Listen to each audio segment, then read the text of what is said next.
সোমবার গোটা বাংলাদেশে ঢাকা চট্টগ্রাম সহ ছাত্র সেনার পক্ষ থেকে অবরোধ চলবে সকাল 9টা থেকে 12টা পর্যন্ত।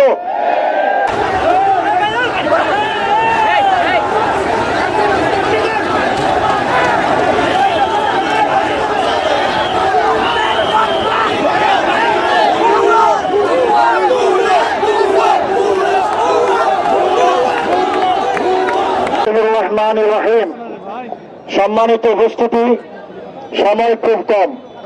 বক্তব্যের শুরুতে আমার সর্বস্তরের সুন্নি জনতাকে একটা বিষয় অবহিত করতে চাই। আহলে সুন্নাত ওয়াল জামাতের এতদিনের যে মেরুদণ্ড, 26 তারিখ সেই মেরুদণ্ড চেঞ্জ করে ফেলেছি আমরা। আমাদের বডিতে, আহলে সুন্নাত ওয়াল জামাতের বডিতে নতুন মেরুদণ্ড প্রতিস্থাপিত হয়েছে। যেই মেরুদণ্ড মেড ইন কারবালা, এটা ভাঙ্গে কিন্তু মাস্তায় না। সেই নতুন মেরুদণ্ড নিয়ে আজকে সুন্নি জনতা মাঠে নেমেছে একজন ইমামের ইজ্জত রক্ষার জন্য, একজন আলেমের ইজ্জত রক্ষার জন্য, একজন খতিবের ইজ্জত রক্ষার জন্য, একটা হত্যা মামলার সুবিচার পাওয়ার জন্য, একজন বিধবা নারীর সেই বিচারের জন্য, একজন শিশু তার বাবার হত্যার সুবিচার জন্য, একজন সন্তান হারা মায়ের জন্য আমরা মাঠে নেমেছি। আমার ভাইয়া, পুলিশ কি আচরণ করেছে আমরা সেটা দেখেছি।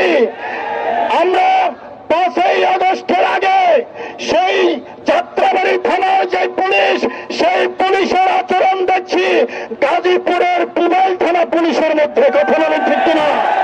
আমি সরকারকে বলবো নতুন একটা পাঠশালা দরকার। এখনো যে সকল পুলিশের আচরণের মধ্যে 5ই আগস্টের আগে ওই যাত্রাবাড়ি থানার আচরণ আছে, তাদেরকে পাঠশালায় ভর্তি করুন, তাদের আচরণ চেঞ্জ করুন। যদি তাদের আচরণ চেঞ্জ না হয় তাহলে তারা আপনাদেরকে ডুবাবে, সরকারের সম্মান নষ্ট করবে, এবং সেদিন বেশি দূরে নয়, আরেকটা জুলাই বিপ্লব হবে এই দেশে। আজকে বিশ্ব অবাক হয়ে তাকিয়ে আছে। একটা খুনের বিচার চাওয়ার জন্য এত আন্দোলন করতে হয়, খুনের বিচার চাওয়ার জন্য আন্দোলন করতে হয়। বিশ্ব সভ্যতায় এরকম দৃষ্টান্ত দেখা যায় না। অথচ আমাদের সরকার নির্বাক হয়ে তাকিয়ে আছে, আমাদের পুলিশ বাহিনী নির্বাক হয়ে তাকিয়ে আছে। আমার মনে পড়ে, আমার এই এক ছাত্র, আমাদের এই সুন্নিয়তের আন্দোলনের অন্যতম রকিব, সে মৌলভীবাজারের মৌলানা আলাউদ্দিন আখুন্দি, সে যুক্তরাষ্ট্রে খুন হয়েছিল। খতিব, একটা মসজিদের খতিব ছিল। যুক্তরাষ্ট্রের যে কোনো একটা রাজ্যে সে খুন হয়েছে। আমি ভেবেছিলাম যে এর কোনো প্রতিকার হবে না। আশ্চর্য, ওই সমাজ ব্যবস্থায়, ওই বিচার ব্যবস্থায় মাত্র কয়েক ঘন্টার মধ্যে খুনিকে অ্যারেস্ট করা হয়েছে। অ্যারেস্ট করা হলো, আমি ভেবেছিলাম দুটো বিচার হবে না, তাকে সর্বোচ্চ শাস্তি দেওয়া হয়েছে যুক্তরাষ্ট্রের মাটিতে। অথচ একটা মুসলিম রাষ্ট্র হয়ে এখানে একজন খতিবকে এভাবে নৃশংসভাবে হত্যা করা হলো। বিচার তো আমরা পাচ্ছি না, বরঞ্চ ওই আল্লামা রইসুদ্দিনের উপরে তারা বহুতান চাপিয়ে দিয়েছে।